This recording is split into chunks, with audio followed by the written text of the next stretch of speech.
So, hey guys, Chauzu here. So yeah, this is going to be my final playthrough of Treasure Map Chopper. Just a few hours left of the event, but I felt like I lost motivation now. I was thinking of going to 150, but I think I'd rather chill for the rest of the day, do other stuff. So we'll stop here. Uh, like if I had a shot at top 100, I go for it. But yeah, this is a pretty try hard treasure map. I'm long way away, so no matter what I do, I can't get here, and I have no real worry of dropping rank either. So good place to stop. So yeah, let's just get into it. And yeah, since my strats for this run is pretty similar to the one I uploaded a few days ago, I think I'm going to spend this video talking about one of my main issues with treasure map right now. Like for this particular treasure map with the film red, my main issue is the bonus map being absolutely awful. It's the motivator for me to not play as much treasure map. Like I could have definitely got top 100, but Thursday, Friday, I had so low motivation. I did just like a dozen runs per day, basically. That's nothing. I can easily have done more, but no motivation as said. Saturday and today, Sunday, I actually played decently well. Got a good grind. Uh, didn't expect to make it all the way up to 140, 48 hours ago, but yeah, we take those. But yeah, my main issue with these treasure maps is the fact that there's so many unknown changes that you don't know about before the treasure map. I will have some examples here to talk about, but yeah, I guess we'll do that once we get to them. But basically, it's very hard to plan around for buggy teams in particular. I'm some of you might have noticed that I've not done buggy teams lately, and I did them a lot before. The main reason for this is that we don't really know what bosses to use buggy against. Because like personally for me, when I use buggy teams, I want to always be able to face buggy on the map. And it was brought to my attention this treasure map that Beckman and Rue fight. You can always fight that on the map. So in retrospect, I should have probably adapted earlier, but low motivation, sack will and bother. But there was no way to know beforehand, as far as I knew, that it was going to be Beckman and Lackaroo. Like maybe if you paid attention the treasure map before this, you could have made that prediction. And that's kind of what my point is. Like in recent times, the treasure map changes so much between iterations. Like before, we could have kept one iteration of the treasure map for a few months, and we had a good idea like what to expect, what bosses we could face on the map consistently, stuff like that. But there's been so many changes back and forth that I don't feel like it's possible in the same way now. Like like from personal perspective, like I don't want to fiddle too much after the treasure map begins, but I'll probably not have any choice. I've done it before, like adapt to what works the most in terms of like buggy teams and such. And my goal is probably to start doing this again, like every treasure map on the Wednesday. My goal is to figure out, do I use any buggy this treasure map against what bosses? What do I do to make it work? The main problem with changes mid treasure map is like for buggy, for example, you definitely want to use Sorrow or Caesar. But like what if you have Sorrow or Caesar against another boss? And like, does it even work well with, say, the Raid Big Mom that is popular to use for such strats? Does she work well for this particular one? Do I use Viper? Some treasure maps I've used the treasure map Queen instead for the kill. So yeah, there's just so many factors, and you have to make it up on the fly, and you might need to move units between treasure map teams, and then some compatibilities might stop working. And yeah, it's just a huge mess. I can't really bother with that. Another thing that bothered me this treasure map that, as far as I know, was not known about was a change to the final boss. Like, the final boss turned into the same as the ambush in that stage 1. You just get Sunny and move on. And as far as I know, this is the first time they've done this.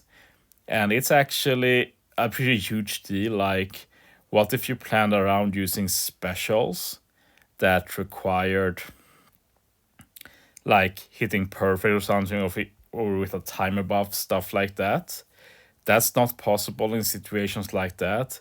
Like, let's say stage 2 of the boss has an interrupt and you plan to avoid the interrupt by using the special on stage 1 and carry over, something like that. Suddenly it's not possible and we had no idea, and that just annoys me. So yeah, I really wish we got more info before the treasure map. Like, just announce like these are the variations for the different maps. Write everything that happens on every stage. Like, if there's a stage where Sunny just comes and goes away, like, let us know. Don't keep that hidden. Like, yeah, that's my main issue, personally. Then we have the issue I've talked about before, that this treasure map had very low excitement in general. Like, it makes no sense to me to make a super sugo fast for treasure map and then have a super bland treasure map with nothing special going for it. Like, that makes no sense at all. It's so dumb. But at least they did make some good changes this treasure map. I talked about that before too. Like, it was relatively more easier to make teams, which was a good trend break. Like, the trend has been that it gets harder and harder to make good treasure map teams with decent point boost without needing all the most recent boosters and such. But this treasure map broke that trend. So we'll see if it's temporary or if they're going to try and make it less cumbersome for the majority of players. Until proven otherwise, I just assume that it's a coincidence more than anything else. But yeah, at the final boss gauntlet, and yeah, there's really not many changes since my last playthrough. And I feel like I talked about everything I want to in terms of treasure map.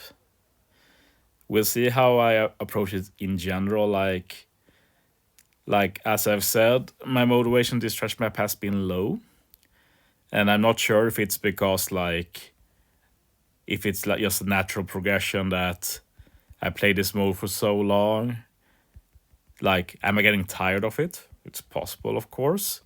Or is it the fact that this treasure map is just ordinary and I have no hype for ordinary treasure maps?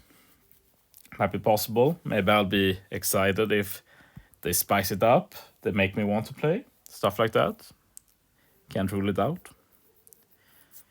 But yeah, not reached the point where I am disgusted thinking about treasure maps. Still think it's a pretty good mood, at least for me personally. I think they should do more so that other people appreciate it. And for people that don't appreciate it, that they don't get so heavily punished. I actually have no issue if they take that route. I do think treasure map gets more hate than it deserves, but it's definitely not for everybody, and people should not feel forced to quit because this isn't what they signed up for, so to say. Other than that, my current biggest annoyance is the release of 6 Plus Uta. I'm just annoyed that they're waiting for the Kisna for that. It makes no sense to me. Just drop it already. Like, there's no reason to save it and drop all content at once. Like, if Uta 6 Plus Uta dropped like tomorrow, for example, I'd have a lot of fun just having fun with Grand Voyage before the Kisuna.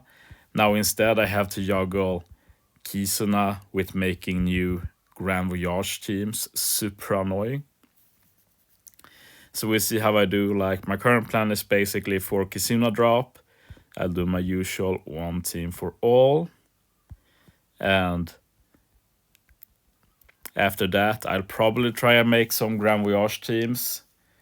Like, I know people rather want my Super Boss teams, but for me personally, what is more important between Super Boss and making new Grand Voyage teams, especially level 5, is definitely making new Grand Voyage teams. That's my main personal interest.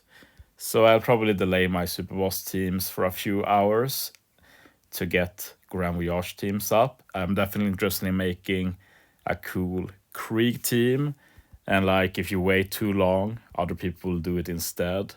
And that will probably happen anyway. I might be late on the ball, but we'll see what happens. I'm actually very excited to try out 6 plus Uta in Grand Voyage. Like, that unit gets some rightful criticisms, but she will be damn good in Grand Voyage in particular. I'm actually planning to make a video ahead of release reasons to be interested in the 6 plus Uta. There's quite a few actually, in my opinion. I think I'll actually record it right after this, and it will be up on Monday or Tuesday, we'll see. Anyway, the Yasop and Usopp switches, they were not necessary, it's just I work a lot with muscle memory, and that was just some incorrect muscle memory. It happens sometimes. But the important thing is that it doesn't affect the run here at all. But yeah, this run is coming to a close. And yeah, feels good to leave Treasure Map behind. And yeah, going to be making some teams as well. Really want to try out Sabo's level limit break before we super evolve him. But yeah, I hope you enjoyed the video, guys. And see you next time with other content. So yeah, thanks for watching, guys. See you next time.